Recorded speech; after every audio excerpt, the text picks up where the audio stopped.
Today we are going to solve numericals based on Kirchhoff's laws. So you know two laws are there, Kirchhoff's current law and Kirchhoff's voltage law. So already we have learned these two laws. Let us apply it. So first numerical. Let us consider one point and let us consider these three currents which are coming towards this point. So out of that, one is I, one is 4 ampere, this is 2 ampere, and let us consider the outgoing current 5 ampere and this is 3 ampere. So here total incoming currents are I, 4 and 2 ampere and outgoing currents are 3 and 5 ampere. So according to Kirchhoff's first law, the total sum of incoming current is equal to total sum of outgoing current. So let us apply it and we can find the value of I. So here I plus 4 plus 2 is equal to 3 plus 5. So I plus 6 is equal to 8. So we get I is equal to 2 ampere. So this way we can find any unknown current in any branch according to Kirchhoff's first law. Now let us consider the second numerical. So in this numerical, the path of current in an electric circuit it is given, and according to that we can find the path of unknown current which is flowing through any one branch. So here 2 ampere, 2 ampere this current is given, and suppose from point C 1 ampere current flows from point C.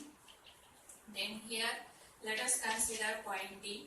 From this point that current again it gets divided into two branches. So here the current which is flowing is 1.3 ampere. So this is given to us.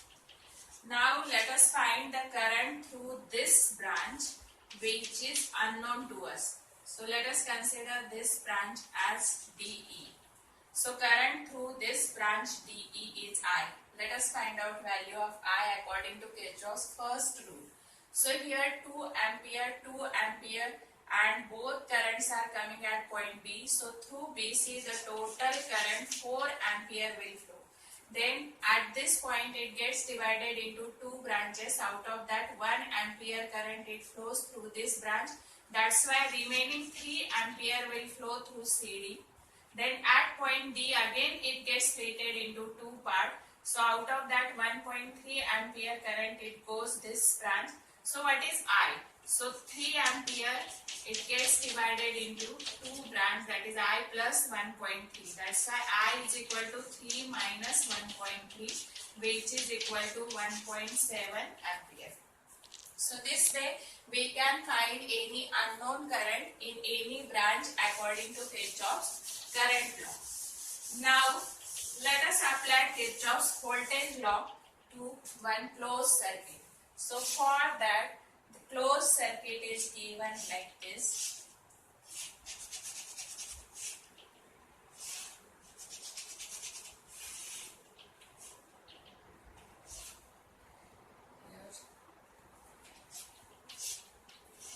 Two cells are given. These are the resistances. Here this cell is of EMF 2 volt. This EMF is also 2 volt. Here resistance is 4 ohm. This resistance is also 4 ohm. And this is 2. And here you have to find this ratio I2 by I1. So here this current is given as I1. So you have to find I2 by I1. Now let us name this loop as A, B, C, D. So in this first, let us show the direction of current I according to the conventional direction of current. So from positive to negative current I1 will flow like this. Here also due to this set I2 will flow from positive to negative. Now see at point C, I1 and I2 are coming here at point C. That's why through this resistance, current I1 plus I2 will flow. So this way here current I1 and I2 will flow through these branches. Now we have to find ratio I2 by I1. So for that, let us apply Kirchhoff's second law. So what is Kirchhoff's second law? Algebraic sum of potential difference and EMF in any closed loop is equal to 0. So here we have to consider sign convention also. So for that, if the direction of tracing of loop is, suppose let me draw first say like this, and here let us consider points A and B. So how to consider the direction while writing the sign convention? So here suppose the tracing of loop is from A to B, that means negative to positive. So EMF is written as positive. And if the direction is from A to B, and if the direction of tracing of loop is from B to A means from positive to negative, then EMF is always written as negative. And while writing potential difference, let us consider this as resistance, and current I is flowing in this direction from A to B. Direction of current is suppose from A to B. So if our direction of tracing of loop is from A to B, then this is written as potential difference is always written as negative, minus I. And if the direction of tracing of loop is from B to A means opposite to that of current, then potential difference is written as positive. So keep this in mind while solving the problem. So here we have to apply this rule according to this sign convention, and we can write the equation. So first let us consider the loop A, B, C, A, closed loop. We starts from A and ends at A. So in this loop, our direction of tracing of loop is from A to B, B to C, then C to A. So according to direction of current and direction of tracing of loop, let us apply this. So here negative to positive, that's why this is positive. Then this is negative minus 4I1, and here it is again negative minus 4I1 plus I2 is equal to 0. So 2 minus 4I1 minus 4I1 minus 4I2 is equal to 0. So here it is 2 minus 8I1 minus 4I2 is equal to 0. So here let us take out 2 common, so we get and let us change the sign also. This 2 will transfer that side, so we get 4I1 plus 2I2 is equal to 1. So this is our first equation. Now let us consider the second loop. So loop A, C, D, A. So in second loop, see the direction of current, it is opposite if we take the loop as AC, and that's why this sign will be positive 4I1 plus I2. 4I1 plus I2, then this is again plus 2I2, and here it is minus 2 is equal to 0. So 4I1 plus 4I2 plus 2I2 minus 2 is equal to 0. Here also let us take 2 common, and here we get 2I1 plus this is 4 plus 2 6I2, and if we take out 2 common, then 3I2 is equal to 1. So this is our second equation.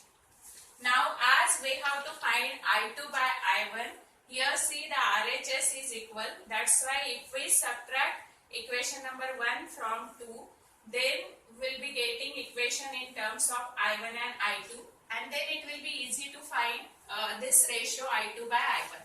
So let us subtract equation number 1 from 2. So what is our second equation? So it is 2I1 plus 3I2 is equal to 1, and our first equation is 4I1 plus 2I2 is equal to 1.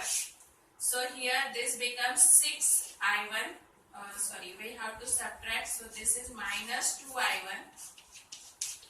Here it is plus I2 is equal to 0. So this gives us I2 by I1 is equal to 2, and this is our answer. So this way we can solve any problem. We can find current I1 also, I2 also with the help of Kirchhoff's second law. Let us move on to next sum.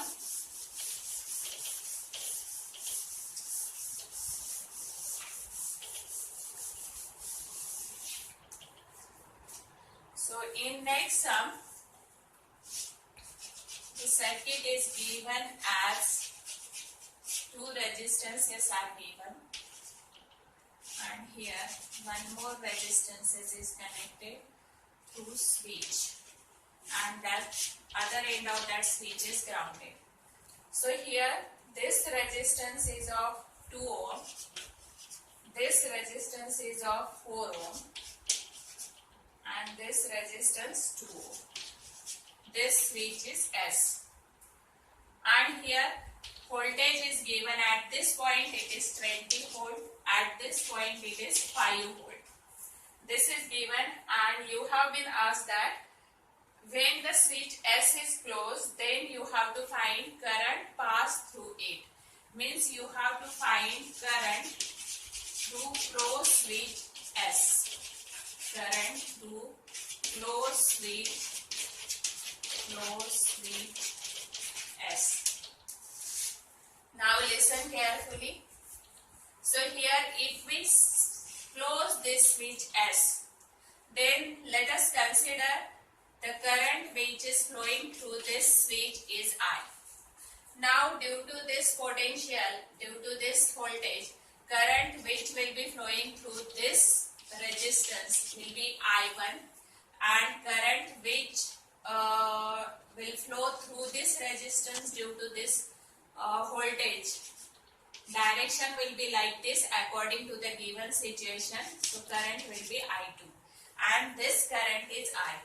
So here if we apply first law, junction rule, that at this point these two currents are meeting, I1 and I2, and from this point this I is going away. So if we apply Kirchhoff's first rule, KCL, then we get I is equal to I1 plus I2. Now how to find this I1, I2 and value of I? So you know current is equal to potential difference upon R according to Ohm's law. So here potential difference means potential difference between these 2 points upon this resistance, that will give us I1. Then potential difference between these 2 points upon this resistance, it will give I2. Potential difference between these 2 points upon this resistance, that will give us the value of I. So we don't know now the potential at this point, so let us consider it as V. So if we consider this as V, then we can write I1. I1 is equal to 20 minus V upon 2. Then what is I2? So similarly I2 will be 5 minus V upon 4. And here what is I? So I is equal to potential at this point is V. And here this point is grounded, that's why potential at this point is 0. So here we can write V minus 0 upon 2. Let us substitute in this equation. So we get this V minus 0 upon 2 means V by 2 is equal to 20 minus V upon 2 plus 5 minus V upon 4. Let us multiply by 4. So we get 2V is equal to 40 minus 2V plus 5 minus V. So this will become 5V is equal to 45. So V is equal to 9 volt. So now we know this value of V. So we can find current I because you know what is I. I is V by 2. So I is equal to V by 2. So what is V? V is 9. 9 by 2. So 9 by 2 means 4.5 ampere. This is our answer. So this way we can apply Kirchhoff's rule and we can find the value of unknown current. Here we can find I1 and I2 also by substituting value of V. Now let us solve the next sum.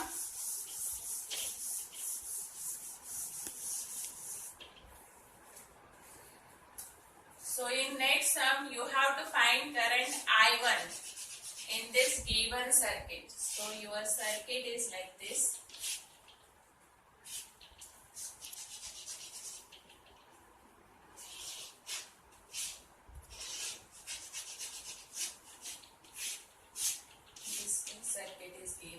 This resistance is of 30 ohm, this of 40 ohm, this is also 40 ohm.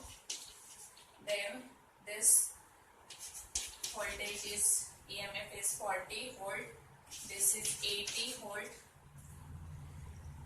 and let us name this as A, B, C, D, E, F. And current I1 is given like this. Now look at this figure carefully and just see two cells are there of EMF 40 volt and 80 volt, and this current I1 is flowing due to this cell. So let us show the direction of I1 here.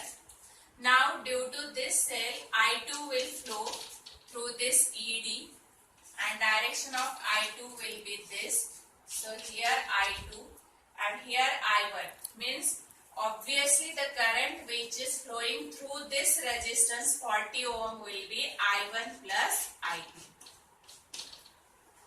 I1 plus I2.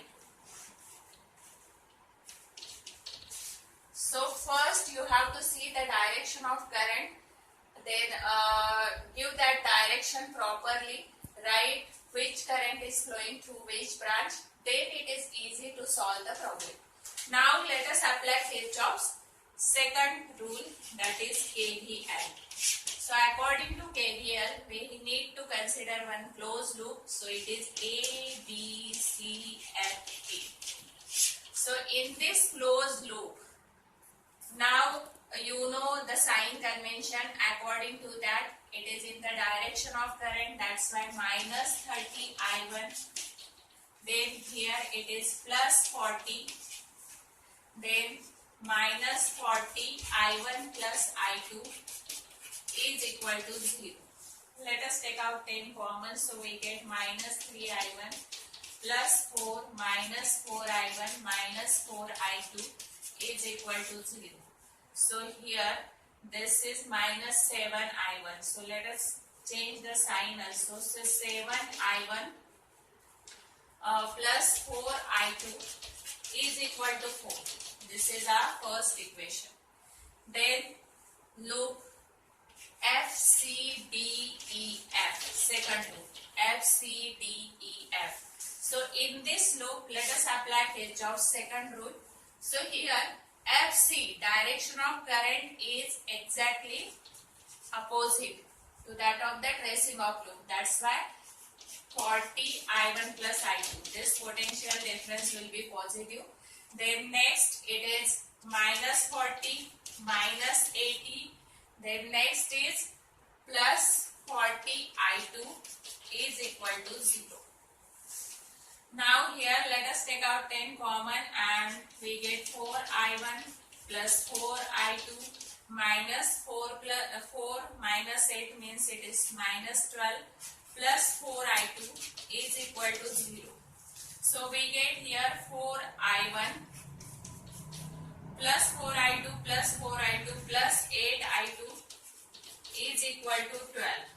So let us take 4 common here. So we get I1 plus 2 I2 is equal to 3. This is our second equation. Now let us solve these two equations because these two equations are nothing but like simultaneous. So you know how to solve the this simultaneous equation. So 7I1 plus 4I2 is equal to 4. This is our first equation. And to make the coefficient of I2 same, let us multiply this equation number 2 by 2. So we get 2I1 plus 4I2 is equal to 6. Now let us subtract this. So sign will change here. This becomes 5I1 is equal to, then here minus 2 will come, I1 is equal to minus 0.4. So here the magnitude of current I1 is 0.4 ampere. Negative sign, it indicates that the direction of current is exactly opposite to that of the assumed direction. So according to Kirchhoff's law, we can find out the direction also, direction of current, correct direction of any current. So this is nothing but